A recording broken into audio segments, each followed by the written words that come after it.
मेरे लिए बहुत महत्वपूर्ण है।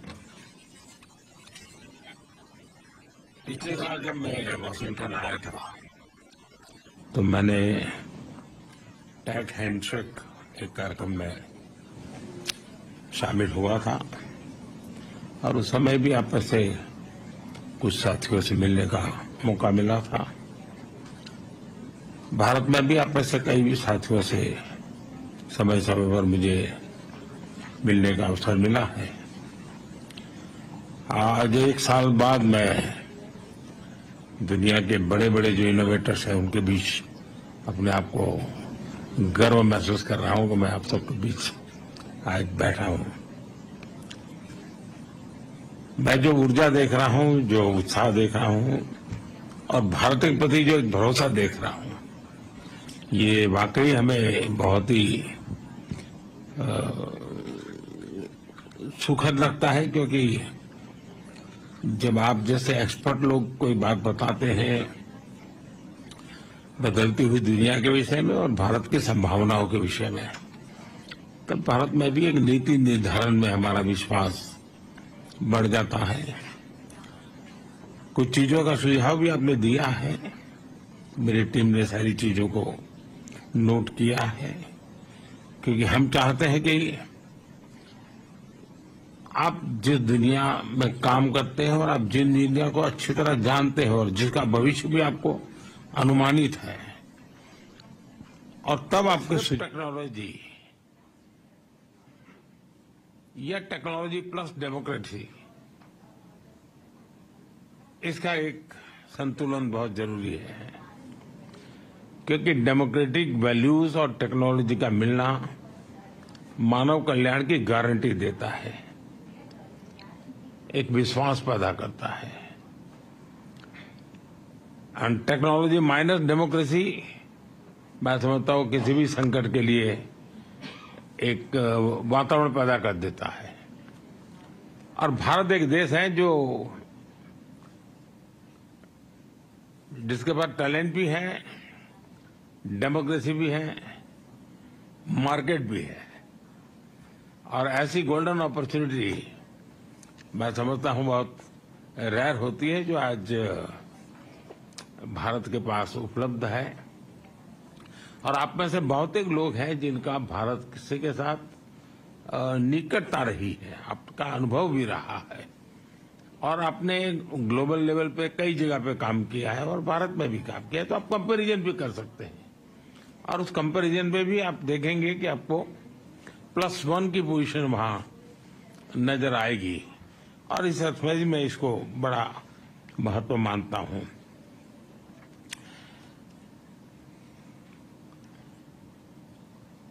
Initiative on critical and emerging technology, ISET inclusive innovation के लिए हमारे साझा कमिटमेंट का प्रतीक है।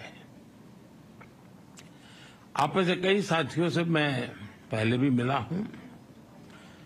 भारत आपकी ग्रोथ स्टोरी से फैमिलियर है और हम उस पर ट्रस्ट भी करते हैं। पिछले दशक में Bharat reform, perform and transform, इस मंत्र को लेकर के आगे चला है, और पिछले दिनों का अनुभव से हमें लगता है कि इसमें हम गति जितनी ज्यादा बढ़ाएंगे, उसका फलक जितना ज्यादा हम विकसित करेंगे, और जरूरत के आधार पर हम रिफॉर्म को बल देंगे, तो शायद हम और अधिक परिणामकारी होंगे। तो हमारा ध्यान इन दिनों उन बातों पर ज्यादा है। आज का भारत एम्बिशियस सपने देखता है और उन्हें पूरा करने का भरसक प्रयास भी करता है। आज भारत विश्व की 5वीं सबसे बड़ी इकोनॉमी है, विश्व की सबसे तेजी से ग्रो करने वाली इकोनॉमी है, और मैं पक्का मानता हूं कि मेरा ये जो तीसरा कार्यकाल है उसमें हम थर्ड लार्जेस्ट इकोनॉमी का हमारा जो गोल है उसको हम अचीव कर लेंगे, क्योंकि आज हम हाईएस्ट ग्रो करने वाले लोग हैं। जब दुनिया का सबसे बड़ा देश, सबसे बड़ी डेमोक्रेसी तेजी से ग्रो करेगी तो ग्लोबल पीस और प्रॉस्पेरिटी के भी एक आश्वासन उससे प्राप्त होता है, और जो आज आप देख भी रहे हैं। टेक्नोलॉजी विकसित भारत की यात्रा का एक अहम स्तंभ है। इसलिए आज हमने भारत में टेक्नोलॉजिकल कोलैबोरेशन और इन्वेस्टमेंट के लिए अभूतपूर्व संभावनाएं खड़ी की है। भारत की स्केल, भारत की कैपेसिटी, भारत की कैपेबिलिटी और भारत का परफॉर्मेंस, आप उसमें यूनिकनेस देखते होंगे, आपने अनुभव किया होगा। आज भारत के पास one of the most vibrant digital ecosystem है। तीसरा सबसे बड़ा स्टार्टअप इकोसिस्टम आज भारत में है, और विश्व का सबसे बड़ी युवा टैलेंट का पूल भी भारत के पास है। और आपने देखा होगा पिछले 10 साल के मेरे कार्यकाल को,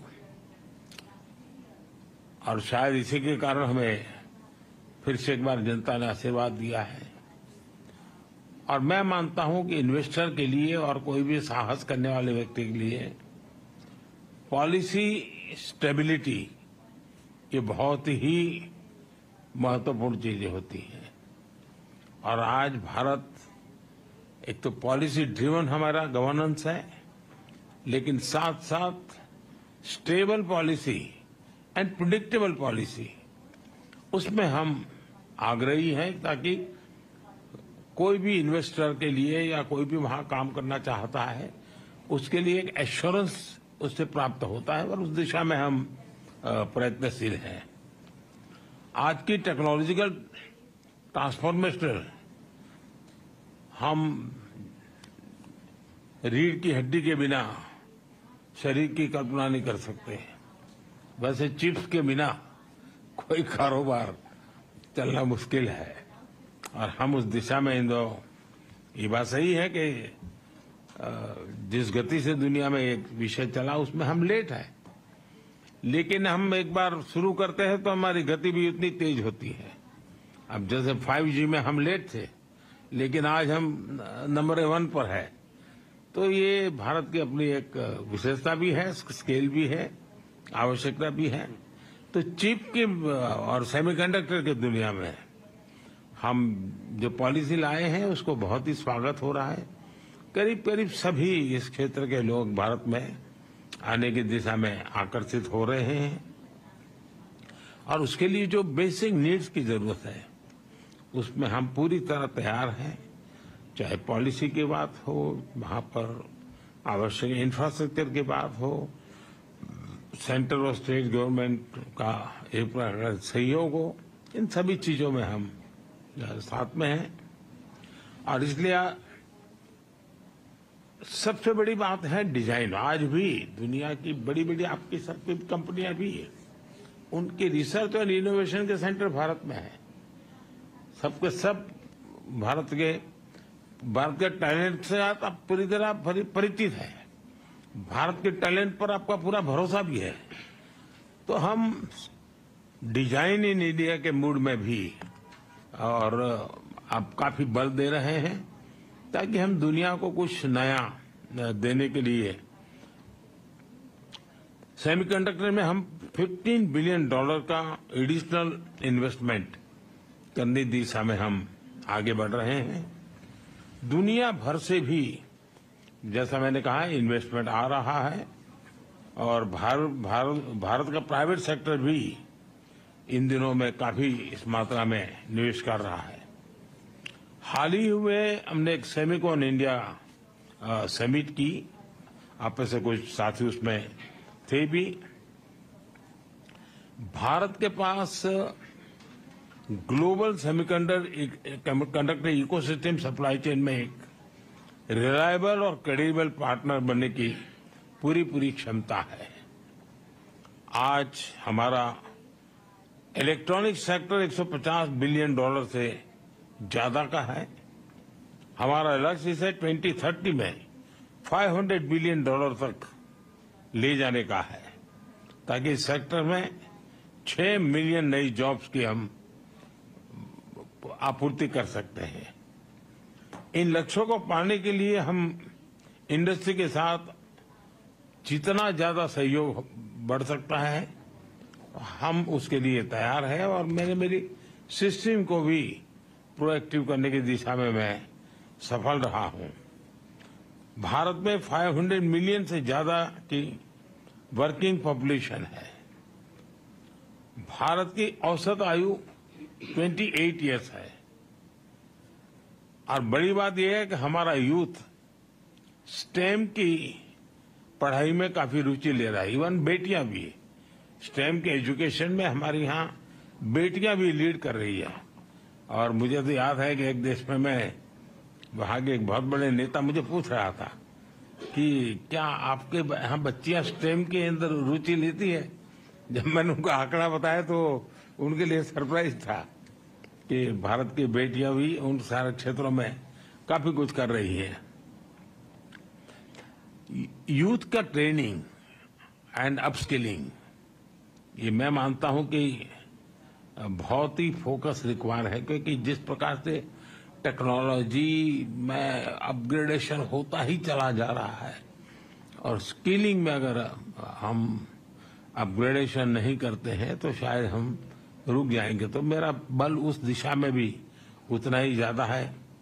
और इंडस्ट्री 4.0 के लिए इंडस्ट्री रेडी वर्कफोर्स, वो हम एडवांस में काम करने की दिशा में आगे बढ़ते हैं।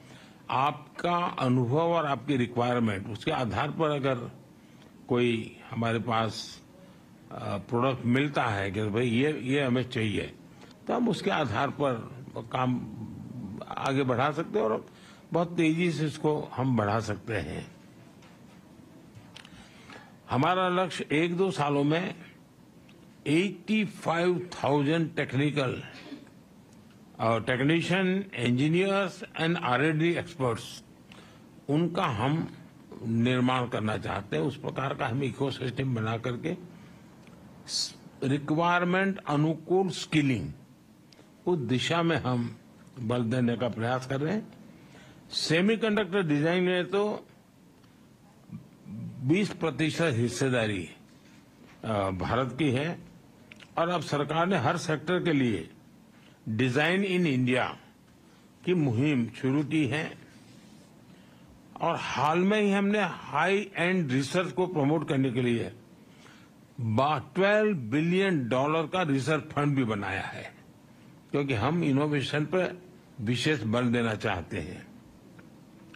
भारत में मजबूत आईपीआर फ्रेमवर्क, जो आपने उल्लेख किया आईपीआर के संबंध में, और टेक्नोलॉजी और इनोवेशन को संरक्षित करने की दिशा में भी हमारा उतना ही बल है।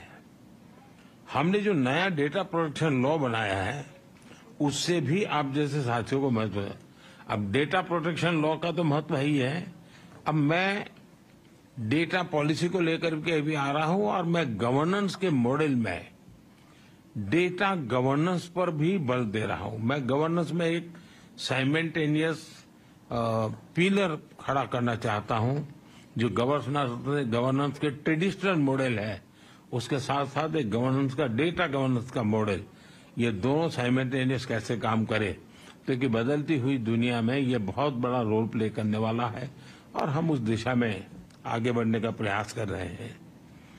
भारत एआई स्ट्रेटेजी बनाने वाले सबसे पहले देशों में से एक है। और मैं तो जब पिछली बार यहाँ आया था तो व्हाइट हाउस में हमारी एक छोटी सी टेक्निकल ग्रुप की मीटिंग थी, उसमें सुंदर भी थे और उस दिन मैंने कहा था कि मेरे लिए एआई का मतलब है अमेरिका इन इंडिया। तो हम उस ताकत को और बढ़ाना चाहते हैं और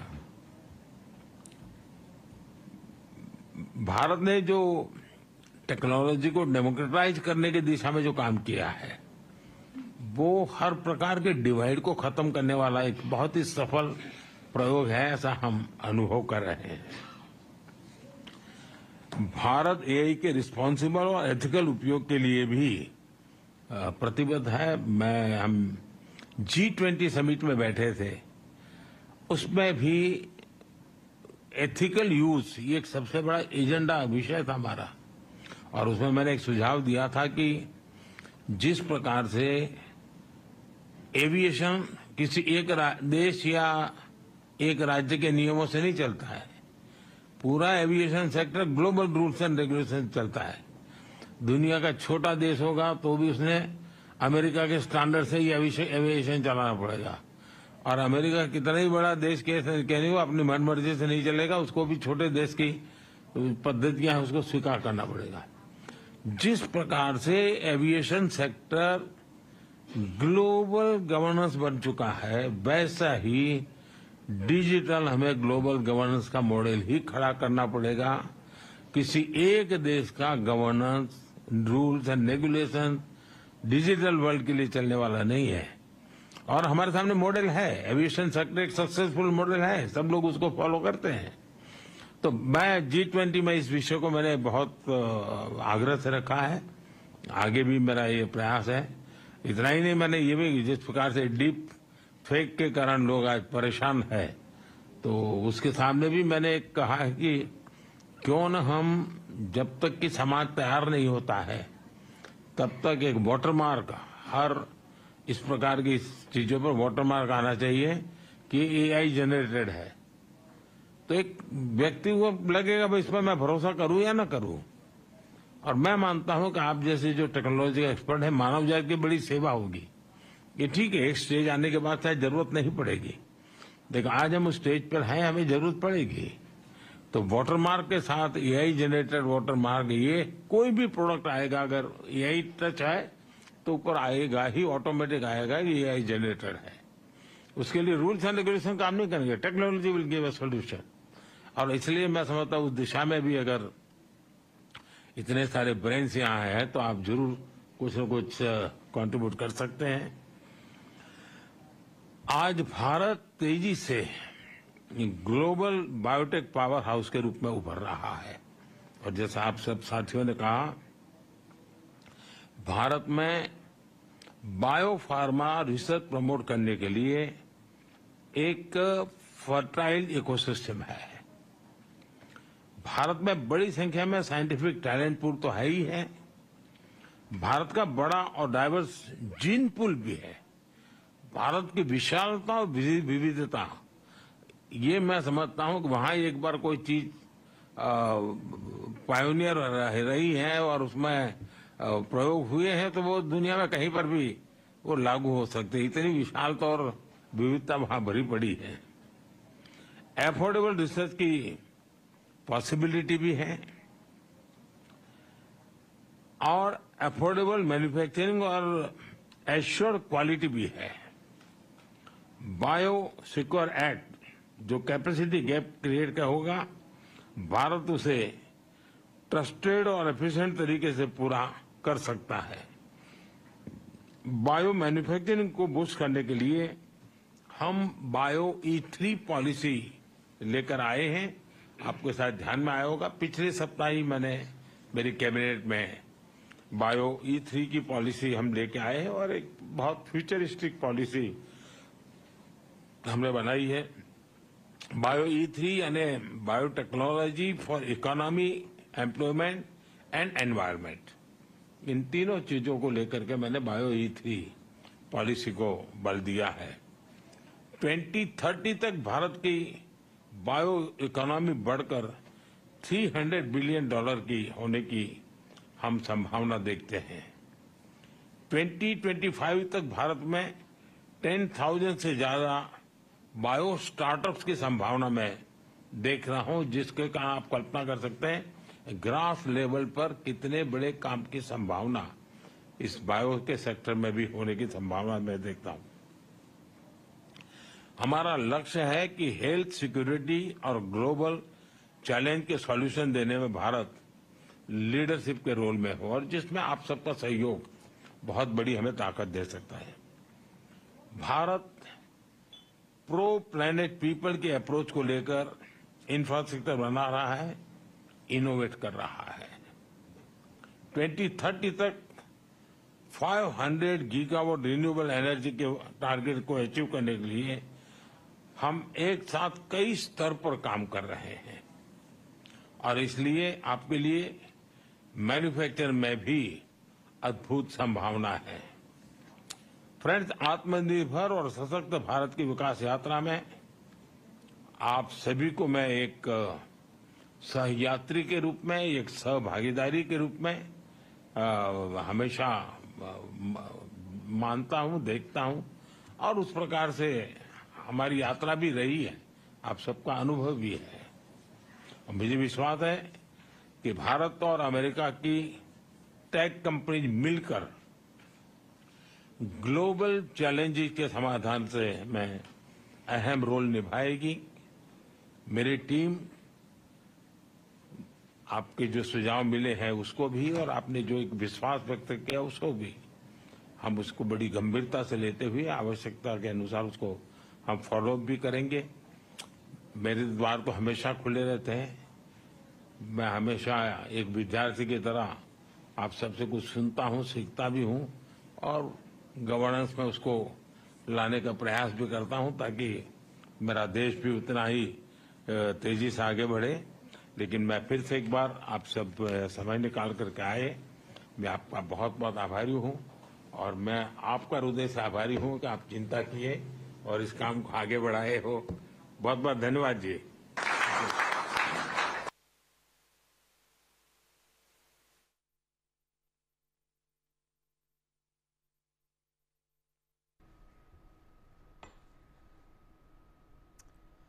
All right, viewers, there we have Prime Minister Narendra Modi in his address at the Summit of the Future UN building, where also today evening Prime Minister Narendra Modi is in fact also coming back to Delhi after completing his US visit of 3 days. All right, viewers. Moving on to another important story that we're tracking at this point of time, Andhra Pradesh Chief